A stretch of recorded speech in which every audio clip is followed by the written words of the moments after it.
ఆంధ్రప్రదేశ్ రాష్ట్రాన్ని అతలాకుతలం చేసినటువంటి మోంతా తుఫాను మీద వైఎస్ఆర్ కాంగ్రెస్ పార్టీ అధినేత జగన్మోహన్ రెడ్డి స్పందించారు.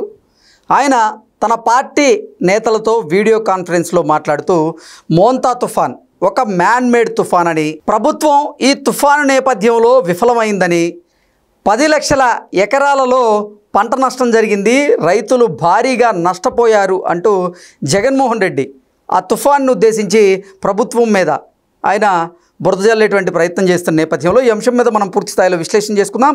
ప్రస్తుతం మనతో పాటు ఉన్నారు జనసేన పార్టీ రాష్ట్ర అధికార ప్రతినిధి కుసుంపూడి శ్రీనివాస్ గారు. సార్తో మాట్లాడదాం. సార్ నమస్తే. సార్ నమస్తే.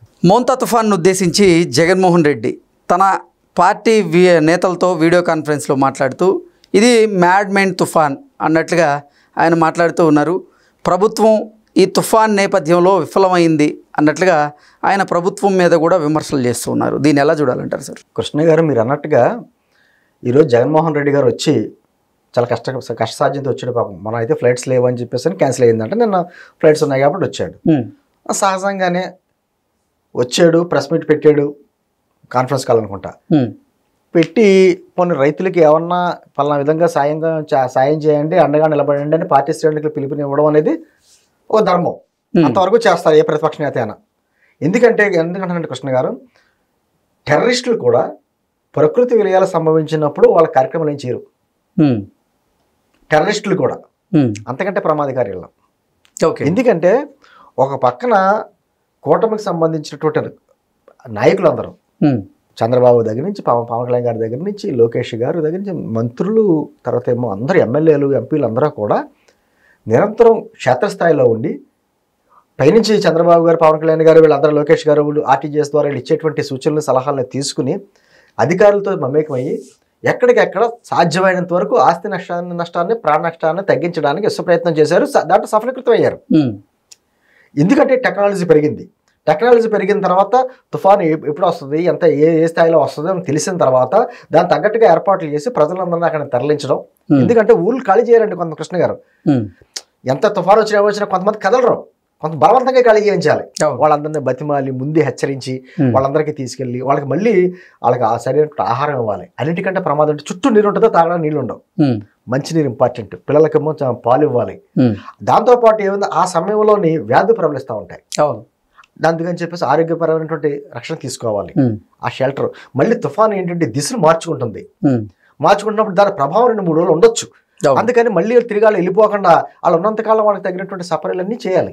పునరావాస కేంద్రాలను ఏర్పాటు చేయాలి, వారికి అన్ని ఆహారాలను ఏర్పాటు చేయాలి, తాగునీరు ఏర్పాటు చేయాలి. అదే అంటే ఇవన్నీ జాగ్రత్తల మీద వీళ్ళ కాన్సన్ట్రేషన్ చేస్తే తుఫాన్ ఇంకా తీరం దాటలేదు. కృష్ణ గారు, మొన్న తీరం దాటకుండానే వాళ్ళ సోషల్ మీడియాలో వాళ్ళ official YSR Congress party official దాంట్లో మోంతా తుఫానుతో అతలాకుతలమైనటువంటి రాష్ట్రం, జగన్మోహన్ రెడ్డి గారి పిలుపుతో వైఎస్ఆర్ కాంగ్రెస్ పార్టీ శ్రేణులంతా కూడా బాధితుల పట్ల అండగా నిలబడింది, కనుచూపు మేరలా కనపడని కూటమి నాయకులు, ఈ టైటిల్స్ తోటి వాళ్ళు పెట్టారు.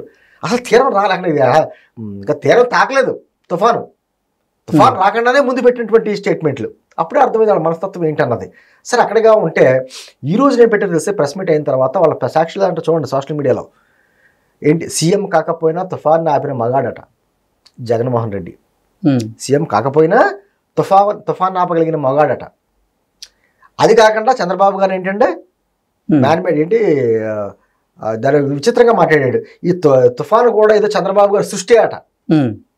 అసలు ఏం మాట్లాడుతున్నాడు ఆయన, ఏమంటున్నాడు? అసలు తుఫాన్ని ఎవరు సృష్టిస్తారు, ఎవరు కావాలని కోరుకుంటారు? ఒక మనిషి తుఫాన్ని ఎలా సృష్టించగలరు? నిన్న మధ్యాహ్నమే చంద్రబాబు నాయుడు మేము అనుకున్నాం ఈ వాతావరణం ఎలా వెళ్తాడు ఈయన అనుకున్నాం. ఆయన హెలికాప్టర్లో వెళ్ళాడు, క్షేత్రస్థాయిలో పరిశీలించాడు, బాధితుల తరపున భరోసా ఇచ్చాడు. ఆయన ఈ రోజున పవన్ కళ్యాణ్ గారు ఆవనగడ్డ నియోజకవర్గంలో వెళ్ళి ఆయన చేల్లో దిగి మరిని క్షేత్రస్థాయిలో అన్ని పరిశీలించి ఆయన కూడా మాట్లాడాడు.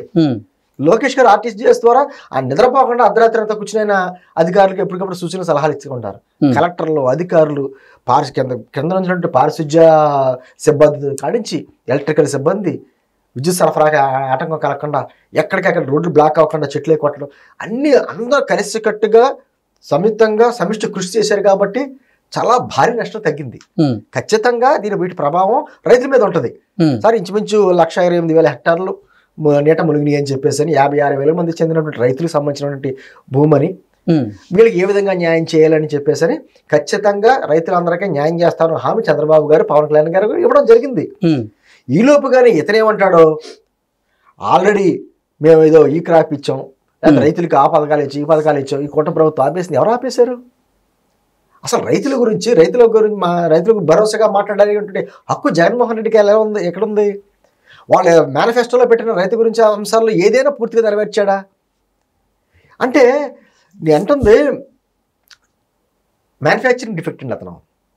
అతను మనిషి మనస్తత్వమే ఒక రకమైనటువంటి మ్యానుఫ్యాక్చరింగ్ డిఫెక్ట్. ఒక పక్కన తుఫాను వస్తుందని చెప్పేసి తుఫాను మనకి తీరానికి తాకక ముందు 4 రోజుల నుంచి హెచ్చరికలు చేస్తున్నారు కదా. అతను ఏమంటాడు? వాళ్ళ దాంట్లో ఏం రాశారంటే బెంగళూరు ప్యాలెస్లో ఉన్నప్పుడు ఆయన బెంగళూరు ప్యాలెస్లో ఉండి వాళ్ళు ఇచ్చిన స్టేట్మెంట్ ఏంటంటే వద్దామనుకున్నారు కానీ వాతావరణం అనుకూలించక ఫ్లైట్లు రద్దయినాయి కాబట్టి రాలేకపోయాడు.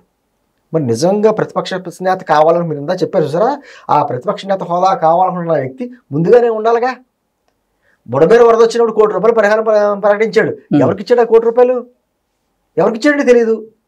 అప్పట్లో కరోనా టైంలో కృష్ణ గారు పవన్ కళ్యాణ్ గారు ఆంధ్రప్రదేశ్ ప్రభుత్వానికి 50 లక్షలు, తెలంగాణ ప్రభుత్వానికి 50 లక్షలు, కేంద్ర ప్రభుత్వానికి ₹1 ఇచ్చాడు. ఆయన 2 కోట్లు అనౌన్స్ చేసి అప్పుడున్న గవర్నమెంట్లో జగన్మోహన్ రెడ్డి ఉన్నాడు. ఆయనకే ఇచ్చారు కదా చెక్ పట్టుకెళ్ళి. మరి అలాగే ఈ విధంగా ఏమైనా ఇచ్చాడు ఈయన? ₹1 పరిహారం ప్రకటించకుండా ఫేక్ ఫొటోస్ అన్ని పెట్టుకుని ఒక విధమైన దుష్ప్రచారం చేస్తా రైతుల గురించి ఇతను ఏదో బాధపడిపోతున్నట్టుగా. ఒక పక్క నుంచి రైతులకు ఎవరు అండగా ఉన్నారు ఏంటంటే తెలుసు కదా. గతంలో రైతుకి మీరు పంట చేతికి రాక ముందే 4 రోజుల ముందే మేమంతా ధరని ఇస్తాం, మీరు పంట ప్రభుత్వానికి అప్పచెప్పిన వెంటనే ఇమీడియట్గా డబ్బులు వేస్తా ఉన్న వ్యక్తి 6 నెలలనే దిక్కులేదు, 9 నెలలే దిక్కులేదు. ఎలా ఏడిపించాడు రైతుల్ని? ఆఖరికి దీక్షలు కూడా చేయవలసి వచ్చింది. నేను అంటుంది ఇన్ని రకాలుగా ఉన్నటువంటి నేనేమనుకున్నానంటే కృష్ణ గారు తీరాన్ని దాటిన తుఫాను మా జగన్మోహన్ రెడ్డి గారు బెంగళూరు ప్యాలెస్ దాటి మాత్రం రాడేమో, అది దాటినా ఇతను రాడేమో అనుకున్నాను. నిజంగా అలాగే తీరం దాటిన తర్వాత అది చెక్కబడిన తర్వాత వచ్చాడు. మరి ఇంకే ప్రజానాయకుడు అంటే నేను అంటుంది విమర్శ ఖచ్చితంగా చేయొచ్చు. ఎటువంటి విమర్శ చేయాలి? రైతులు ఇంతమంది మునిగిపోయారు, వాళ్ళకి ఏ విధంగా న్యాయం చేయండి, భరోసా ఇవ్వండి. అవసరమైతే కేంద్రం నుంచి బృందాలు ఎలా వస్తాయి వరద ముంపు ప్రాంతాన్ని పరిశీలించడానికి, వాళ్ళకి మేము కూడా ప్రభుత్వం తరఫున మీరు ప్రయత్నం చేస్తే మీ తరఫున అండగా మేము కూడా ఉండి మన రైతులకు న్యాయం చేసేలా చేద్దాం. అదేవిధంగా భవిష్యత్తులో తుఫాను రాకుండా ఎటువంటి చర్యలు తీసుకోవాలన్నదాన్ని కూడా మేము కూడా కొన్ని సూచనలు చెప్తాం అనేటువంటిది చెప్పాలి. అది నిజమైనటువంటి ప్రజాప్రతినిధికి ఉన్నటువంటి లక్షణాలు. ఆ లక్షణాలు ఏమైనా ఉన్నాయంటే ఆ లక్షణాలు లేకపోగా ఇటువంటి బురద జల్లడం, ఫేక్ న్యూస్ క్రియేట్ చేయడం, రకరకాలకి అసలు ఈరోజు సాక్షిదానికి వస్తుంటే మీకు చెడిపోతుంది. అలా ఉన్నాయి వాళ్ళ టైటిల్స్. అలా ఇటు తుఫాను ఆపేసాడంట, సీఎం కాకపోయినా తుఫాను ఆపిన జగన్ అంట. మరి ఏంటో ఆ టైటిల్స్ ఏంటో వాళ్ళు పెట్టేవాళ్ళు ఎవరో, మరి అతనికి ఇచ్చే ఈ స్క్రిప్ట్ ఎవరు ఇస్తున్నారో తెలియదు కానీ అది చూసి మురిసిపోతాడు. ఆయనకి అదే ఇష్టం, అటువంటి ఇష్టం కాబట్టి అది చూసి మురిసిపోతాడేమో. కానీ ఏదేమైనా ఒకటి కృష్ణ గారు, ఖచ్చితంగా రాజకీయాలకు అతీతంగా ప్రజల తరపున అండగా నిలబడవలసిన సమయంలో ప్రకృతి విలయాలు సంభవించినప్పుడు జాగ్రత్తగా ఆచితూచి మాట్లాడాలి తప్ప దాన్ని కూడా రాజకీయంగా, తుఫాన్లు కూడా రాజకీయంగా ఉపయోగించుకుని చేస్తే మాత్రం ప్రజలైనా క్షమిస్తారేమో కానీ ప్రకృతి క్షమించదు. అది మాత్రం ఖాయం. Okay sir, thank you so much.